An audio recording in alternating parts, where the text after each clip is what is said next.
ఇప్పుడే జీ5 app download చేయండి. చూడండి మీ ఫేవరెట్ టీవీ షోస్ ఎప్పుడైనా ఎక్కడైనా. మీరు చెప్పండి, నేను మా నాన్న అబద్ధం చెప్తున్నామనుకుంటున్నారా? అవునని చెప్తున్నాను కదా, నీకు వినిపించడం లేదా? నేను మీతో మాట్లాడడం లేదు మనోహరి గారు. కానీ నేను నీతోనే మాట్లాడుతున్నా, నీకే సమాధానం చెప్తున్నా. నాకు ఆయన దగ్గర నుంచి సమాధానం కావాలి. నీకు సమాధానం చెప్పాల్సిన అవసరం అమర్కి లేదు. ఉంది.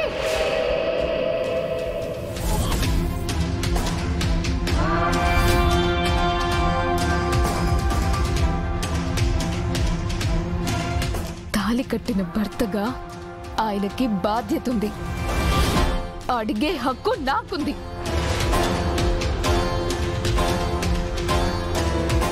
మా ఇద్దరి మధ్యలోకి వచ్చి మాట్లాడే హక్కు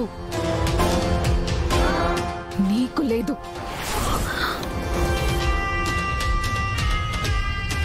చూసావా అమర్, నీ ముందే నిన్ను మాట్లాడుతుందో చూసావా? చూడు మిస్సమ్మ, వార్డెన్ గారు ఇంట్లోనే ఉంది అన్నారు. తీసుకొస్తాం, ఎదురు చూడమని చెప్పారు. రాత్రి కూడా అయింది. మీరు చెప్పింది నిజమే అయితే వార్డెన్ గారు ఎక్కడ?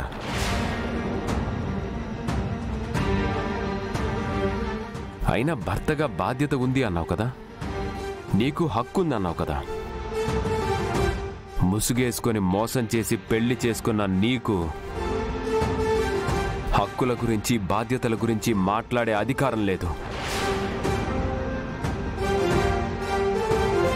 అయ్యో పాపం, మిస్సమ్మని అపార్థం చేసుకుంటున్నారే.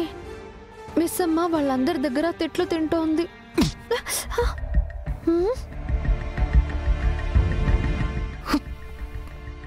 మీకు దండం పెడతాను,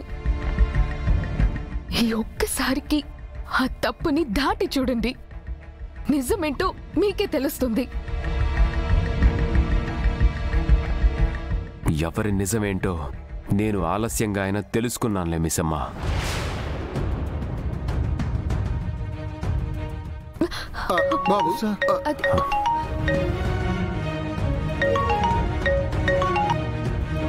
హలో డాక్టర్ గారు. హలో సార్, మీ పేషెంట్కి అన్ని స్కాన్లు చేశాం. నీరసంగా ఉన్నారంతే. ఇప్పటి నుండి కొన్ని రోజులు కంప్లీట్ బెడ్ రెస్ట్ తీసుకుంటే మళ్ళీ స్పృహలోకి వచ్చేస్తారు. ఏంటి డాక్టర్ గారు మీరు చెప్పేది? వార్డెన్ గారు అక్కడే ఉన్నారా?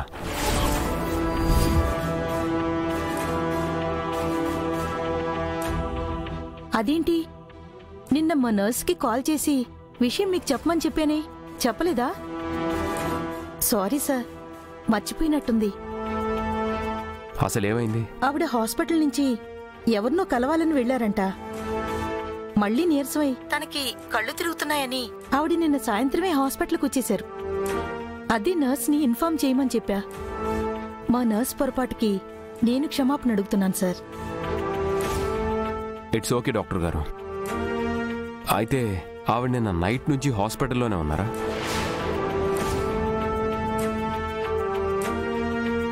అవును సార్, ఇక్కడే ఉన్నారు. ఇప్పుడు కూడా ఇక్కడే ఉన్నారు. కావాలంటే మీరొచ్చి చూసుకోండి. నేను సిటీలో లేను డాక్టర్, కానీ మీరు ఆవిడ్ని చాలా జాగ్రత్తగా చూసుకోండి. నేనొచ్చి మిమ్మల్ని మీట్ అవుతాను. Okay sir. అదేంటి గుప్తా గారు, వార్డెన్ మేడం ఇక్కడే ఉన్నారు కదా, అంతలోనే హైదరాబాద్ హాస్పిటల్లో ఉండడం ఏంటి? నిన్న రాత్రి నుంచి అక్కడే ఉండడం ఏంటి? నాకేం అర్థం కావడం లేదు. మాయ, ఆ మనోహరి చేయు మాయ బాలిక. డాక్టర్ అమర్ ఏమని చెప్పారు? వార్డెన్ గారు నిన్న నైట్ నుంచి హాస్పిటల్లోనే ఉన్నారని చెప్పారు.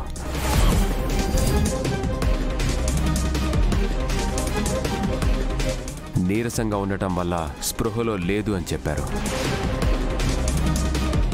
ఎవరు నమ్మినా నమ్మకపోయినా మేము నిజమే చెప్పాము. రాథోడ్, కార్తీ, బాబు గారు, అమ్మా, పాప, అమ్మా, బాబు గారు వెళ్ళిపోతున్నారమ్మా. నువ్వు కూడా వెళ్ళమ్మా. అయ్యో, మిస్ అమ్మని ఇక్కడే వదిలేసి వెళ్ళిపోతున్నారు గుప్తా గారు.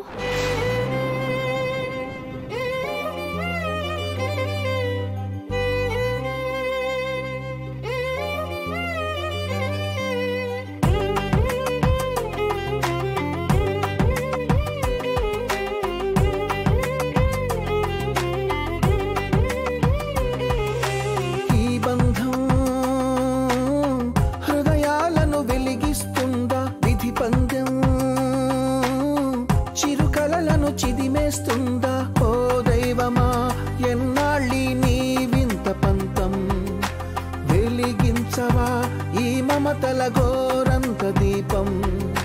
శ్రీలక్ష్మి కలసి నయ్య కథ ఆదర్శమే కావాలి ప్రతి జంటకి. బాబు బాబు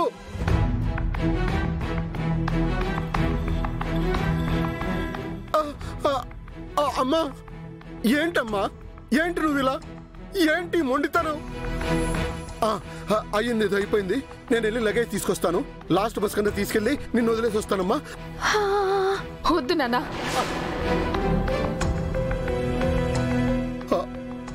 లేదమ్మా, ఆడపిల్లకి మొగుడి దగ్గర ఉంటేనే గౌరవం.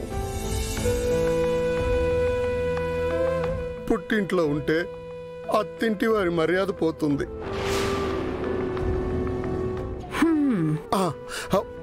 ఒక పని చేస్తానమ్మా, నేనే కావాలని నీ చేత అబద్ధం చెప్పించానని చెప్తా. అప్పుడు తప్పంతా నాదైపోతుంది.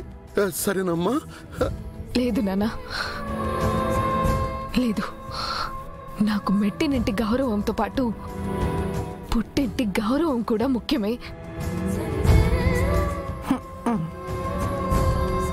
నువ్వు తప్పు చేశావని ఒప్పుకుంటేనే ఆ ఇంట్లోకి నన్ను రాణిస్తారు అంటే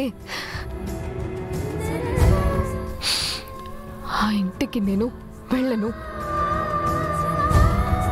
మనం చెప్పింది నిజమే అని నిరూపించాకే నిర్దోషిగానే వెళ్తా. అబ్బో అమ్మా బాగి,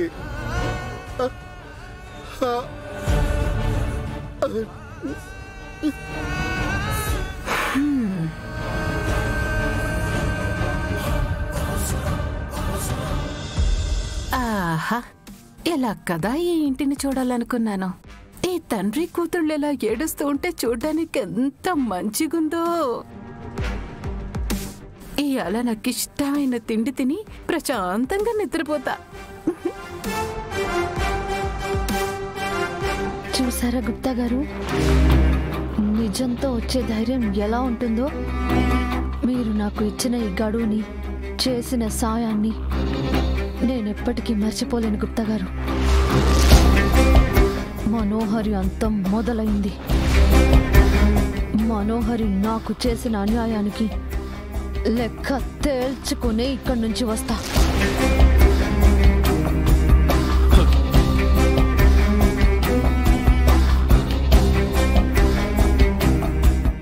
జీ5 యాప్ డౌన్లోడ్ చేసి అన్ని ఎపిసోడ్స్ పూర్తి ఉచితంగా చూడండి.